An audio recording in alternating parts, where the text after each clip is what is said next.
Hey everybody, just a quick little, more of a reminder um, of just some wisdom, kind of stating the obvious, but it's a good reminder. So today is August 21st, 2020. Today apparently is the first day of the Hebrew month of Elul, E-L-U-L, which I didn't know until this morning. And one of the channels that I'm subscribed to, Place of Healing Ministries, it's a husband-wife. I listened to the wife. She put out a quick little 1-minute video this morning that abundance is here. Well, it's interesting because there's a woman that I exchange some emails with from time to time, and she's currently over in like the Pittsburgh area, and all of a sudden she offered me to take over her apartment, and because she's up and going, the Lord has instructed her to up and go somewhere else, and she offered, like, it was a very generous offer, you know, like she was offering me to leave me some furniture and like even food.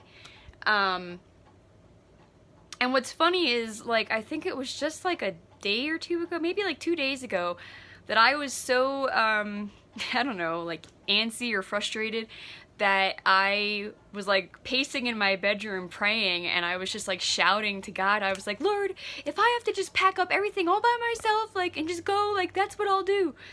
And, you know, whenever you pray out loud or say anything out loud, the enemy can hear it.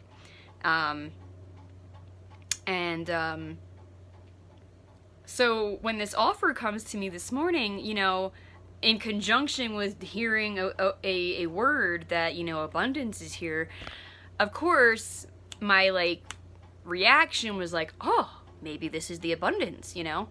But long story short, you know, after I got some more details and I considered things on, like, a, you know, on a practical level, and I prayed about it and everything, I just didn't feel peace with it. I didn't feel like this was the path that God had for me.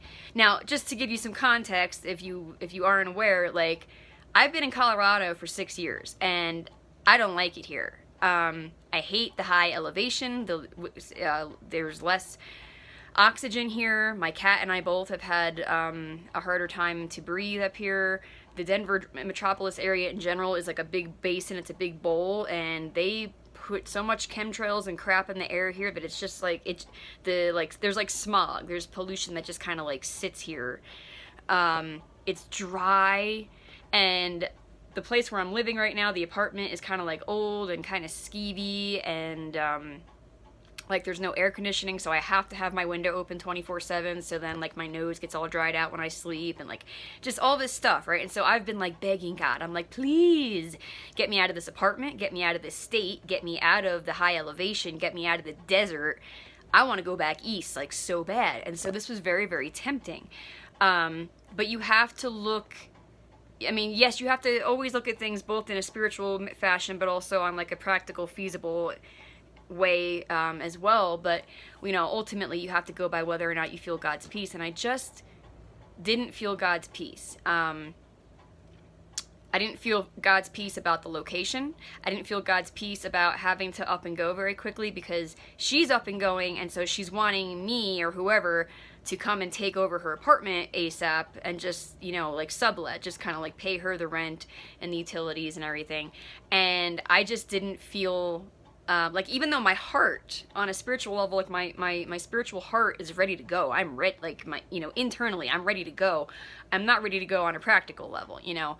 And of course there's always finances and things like that that play a factor and everything, and, you know, and so I prayed about it, and like as I'm emailing her back and forth and praying about it, and I went and ate breakfast, and I'm doing things around the house, and I'm praying about it, and I just felt like, no, like, this isn't it. And like I recognized it for what it was. It's a test. Now, I don't know, you know, what other words you're listening to on YouTube or whatever, but that is kind of a theme right now, is that that we're going to be testing. And so I don't know if, you know, today being the first day of a new Hebrew month has anything to do with that. you know, of like things shifting and whatever. I mean, I hope they do. I hope things do start shifting. I hope the abundance is here for me, for everybody.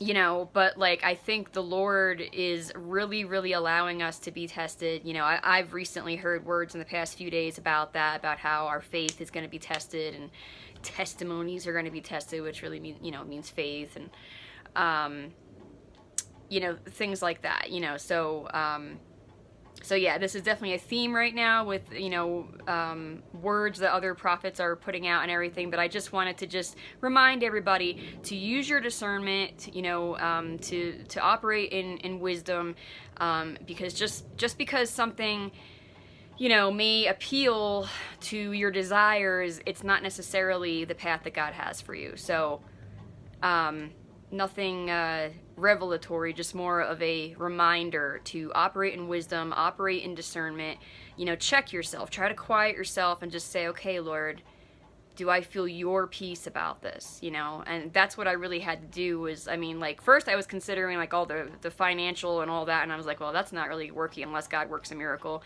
But then I was like, all right, let me just put that aside. Let me just focus in.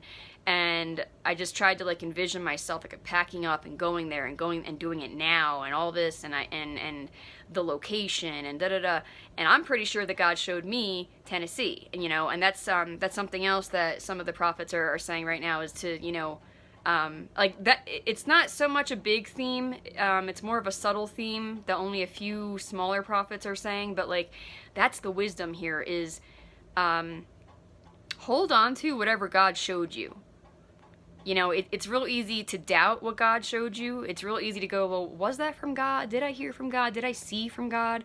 You know, I had that little quick flash vision back on December 8th. I woke up in the middle of the night and I felt clarity in my spirit and I said, okay, God, where are you taking me next? And I immediately saw a map of Tennessee and I knew it was Tennessee. So I have to hold on to that. Like, okay, Pittsburgh is not Tennessee, you know? But the ultimate litmus test is, okay, do I feel God's peace? Do I feel Jesus' peace about this? So I just wanted to throw that out there and use it as an example that, you know, I'm already being tested. You might be tested soon, or maybe you already are, or whatever. You know, maybe you went through something today, you know, just like I did. You know, there was like this brief little feeling of like excitement of like, ooh, maybe God's finally moving me forward into my next season, you know, like that's exciting. But you have to use wisdom, and I think I passed this test. You know, I was just having a conversation with someone recently and God recently about how even when I made the move locally here to this apartment, I think it was more out of my flesh. I think it was me striving. I think it was impulsive, and hence I haven't been happy here, and it's more expensive, and blah, blah, blah, blah, blah, you know, and so God will do that with us, you know, he'll give us the same test until we pass it, you know, and so I think I finally passed this test, and I hope you pass yours. But I just wanted to remind that, you know, operate in wisdom, use discernment, you know, try to just quiet yourself and just check yourself, you know, whatever it is, try to envision it and then see, do you feel Jesus's peace? And if you don't, it's not it. All right, bless you all in Jesus' name.